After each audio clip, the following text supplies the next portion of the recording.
Hello everyone.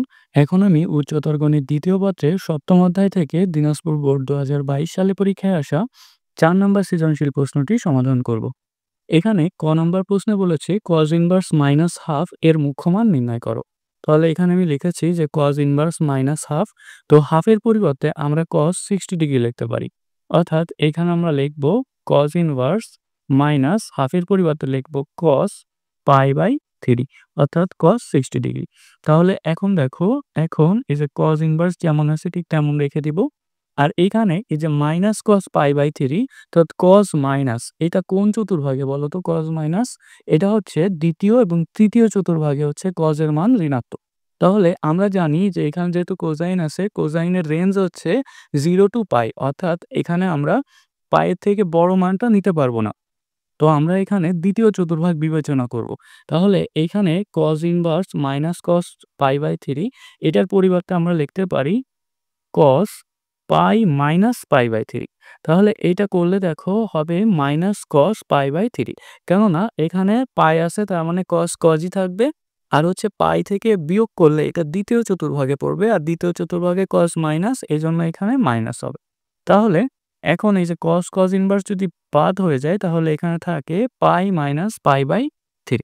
তো এটাকে যদি আমরা লসাগু করি তাহলে হবে 3, তাহলে 3 পাই মাইনাস পাই, অর্থাৎ এটা হবে 2 পাই/3। তো এটি হচ্ছে আমাদের নির্ণেয় মুখ্য মান। খ নম্বর প্রশ্নে বলেছে দৃশ্যকল্প 1 এর সমীকরণটি সমাধান করো, যেখানে থিটার রেঞ্জ দেওয়া আছে -2 পাই থেকে 2 পাই। তাহলে দৃশ্যকল্প 1 এ দেখো একটা সমীকরণ দেওয়া আছে যে 2 sin square theta -2 equal cos 2 theta. তো প্রথমে আমরা সেই সমীকরণটি লিখব যে দেওয়া আছে 2 sin square theta -2 equal cos 2 theta.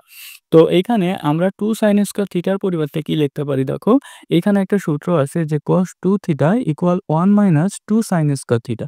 তাহলে এইখান থেকে আমরা 2 sin স্কয়ার থিটা ইকুয়াল কি লিখতে পারি? 1 মাইনাস cos 2 থিটা। তো এখানে আমরা 2 sin স্কয়ার থিটার পরিবর্তে লিখব 1 মাইনাস cos 2 থিটা, আর এখানে -2 ছিল। আর এইখানে যে cos 2 থিটা এটাকে আমরা বাম সাইডে নিয়ে আসবো, তাহলে এখানে হবে cos 2 থিটা ইকুয়াল 0। তো এখানে cos 2 থিটা আর এখানেও আছে cos 2 থিটা। তো এখানে হবে -2 cos 2 থিটা আর 1 2 এটা হবে -1 ইকুয়াল 0।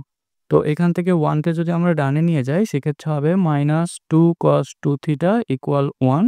তো -2 কে ডানে নিলে এখানে হবে cos 2 থিটা ইকুয়াল -হাফ।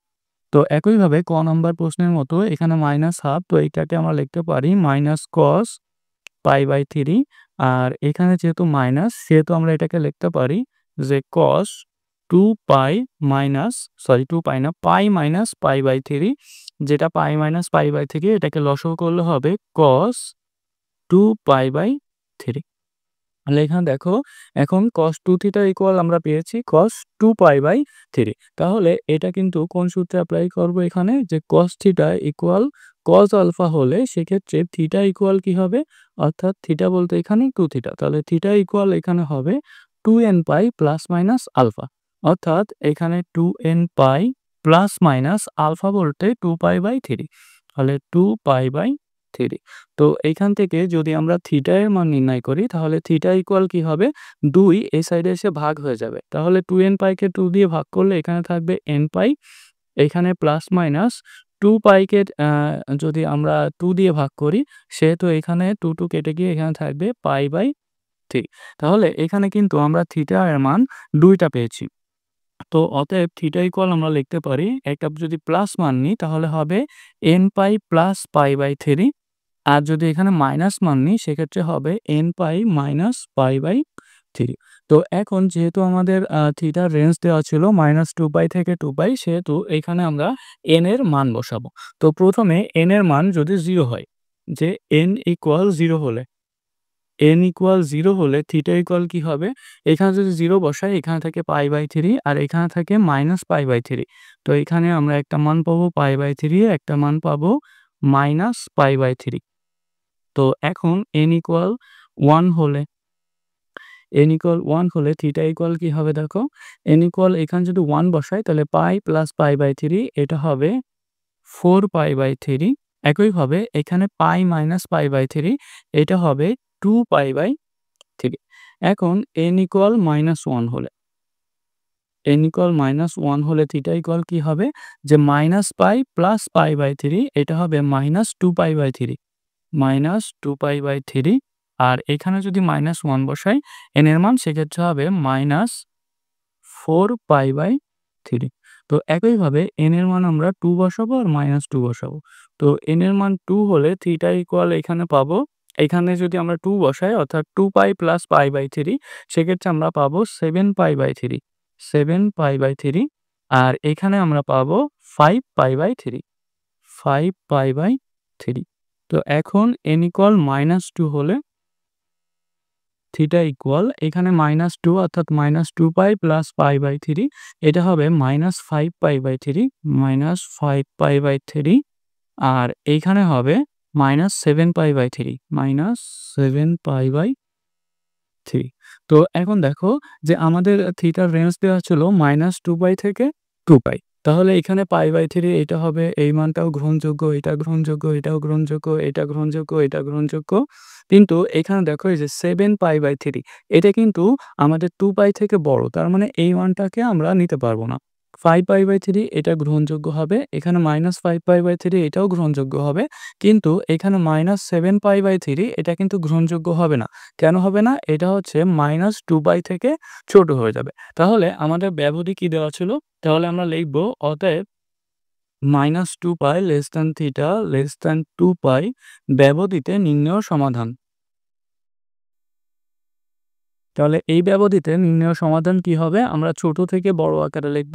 তাহলে সবথেকে ছোট হচ্ছে -5π/3 তাহলে লিখব -5π/3 তারপরে হচ্ছে -4π/3 4π/3 তারপর হচ্ছে -2π/3 -2π/3 তারপর -π/3 -π/3 এখন হচ্ছে π/3 2π/3 4π/3 আর হচ্ছে 7π/3। তাহলে এই 7 না, এখানে হবে 5π/3। তো এইগুলাই হচ্ছে আমাদের নির্ণেয় সমাধান। গ নম্বর প্রশ্ন বলেছে দৃশ্যকল্প ২ হতে প্রমাণ করো যে tan 2f of x equal to tan f of x plus f of x cube। তো প্রথমে আমরা দৃশ্যকল্প ২টা দেখি যে দৃশ্যকল্প ২ এ দেওয়া আছে f of y equal tan inverse y। তো এখান থেকে প্রথমে আমরা f of x এবং f of x cube এর মান নির্ণয় করব। তো এখানে আমি লিখেছি যে দেওয়া আছে f of y equal tan inverse y।